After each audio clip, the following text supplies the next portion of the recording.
తెలంగాణ రైతులందరికీ నమస్కారం.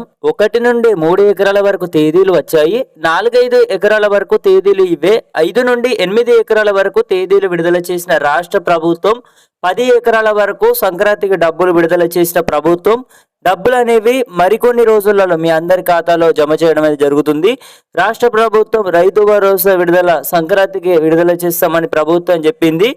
ఈ నెల 14 నుంచే రైతుల అకౌంట్లో డబ్బులు అన్నమాట. అంటే నేటి నుంచే డబ్బులు 1 ఎకరం నుంచి 2 ఎకరాల నుంచి రైతుల ఖాతాలోకి పడనున్నాయి అన్నమాట. మీకు 5-6 రోజులలో మీ ఆ ఖాతాలోకి అయితే డబ్బులు అనేవి అయితే పడడం అయితే జరుగుతుంది.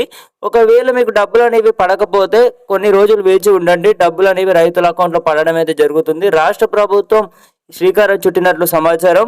ఈ నెల 18న మేడారంలో కేబినెట్ భేటీ ఉంది. ఈ కేబినెట్ భేటీ తర్వాత రైతు భరోసా పడతాయి అన్నమాట.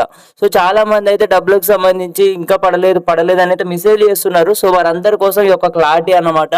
సంక్రాంతికి రాష్ట్ర ప్రభుత్వం రైతు భరోసా విడుదల చేస్తామని చెప్పినప్పటికీ హైదరాబాద్లో కాకుండా తొలిసారి ఈ నెల 18న జరిగే మేడారం జాతరల ప్రాంతాలలో కేబినెట్ భేటీ జరగనుంది. ముఖ్యమంత్రి రేవంత్ రెడ్డి గారు అధ్యక్షతన జరగనున్న ఈ భేటీలో మున్సిపల్ ఎన్నికల కోసం డెడికేటెడ్ కమిషన్ నివేదిక ఆమోదం. మంచిగా ఇక్కడ స్క్రీన్ ఒకసారి లుక్ చేయండి.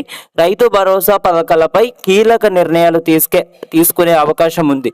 రైతు భరోసా పథకాలపై కీలక నిర్ణయాలు తీసుకునే అవకాశం ఉంది.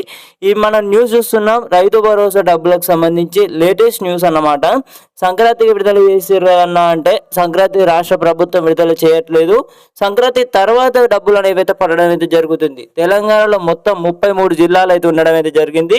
33 జిల్లాలో రైతు భరోసా డబ్బులు తేదీలు అయితే 1 ఎకరం నుంచి 3 ఎకరాల వరకు, 3 ఎకరాల నుంచి 6 ఎకరాల వరకు, 6 నుంచి 10 ఎకరాల వరకు డబ్బులు అనేవి అయితే పడనున్నాయి అన్నమాట. రైతు భరోసా డబ్బులకు సంబంధించి రాష్ట్ర ప్రభుత్వం శ్రీకారం అయితే ఇప్పటికే అసలు తుది నిర్ణయం ఏంటిదంటే డబ్బులకు సంబంధించి సంక్రాంతి తర్వాత ప్రభుత్వం ఇట్లా ఇక్కడ మనకు మెన్షన్ చేయాల్సి ఉంటుంది అన్నమాట క్లియర్గా. కానీ డబ్బులకు సంబంధించి వారు చెప్పిన విధంగా పడట్లేదు. సంక్రాంతికి ముందే రైతు భరోసా విడుదల చేస్తామని చెప్పారు, అదంతా అబద్ధం అన్నమాట. కొన్ని సిచ్యువేషన్స్ వల్ల కొన్ని అటు ఇటు రూపొందించి రైతు భరోసా పథకంలో 9,000 కోట్ల రూపాయలు 9 రోజులలో మొత్తం 14 తారీఖు అయిపోతుంది, 18 తారీఖు అయిపోతుంది. 18 తారీఖు పడకపోతే ఇక రైతు భరోసా డబ్బులకు సంబంధించి ఈ నెల 26న తుది నిర్ణయం అన్నమాట. ఇక తుది నిర్ణయం లేదు, ఏం లేదు. డబ్బులకు సంబంధించి పడిన వెంటనే తెలియజేస్తానన్నమాట. ఈ 10 రోజులలో ఈ మధ్యలోనే పడతాయి అన్నమాట ఖచ్చితంగా. సో పడిన వెంటనే తెలియజేస్తానన్నమాట. మనకు అఫీషియల్ ఇన్ఫర్మేషన్ కూడా రాష్ట్ర ప్రభుత్వం లీక్ చేయట్లేదు అన్నమాట. సంక్రాంతికి తేదీలు ఇంతవరకు చూసుకున్నట్టయితే ప్రకటించలేదు. సంక్రాంతికి ముందే పడతాయని చెప్పారు. మరి ఇప్పటి వరకు క్లారిటీ రావట్లేదు అన్నమాట అసలు విషయం ఇది.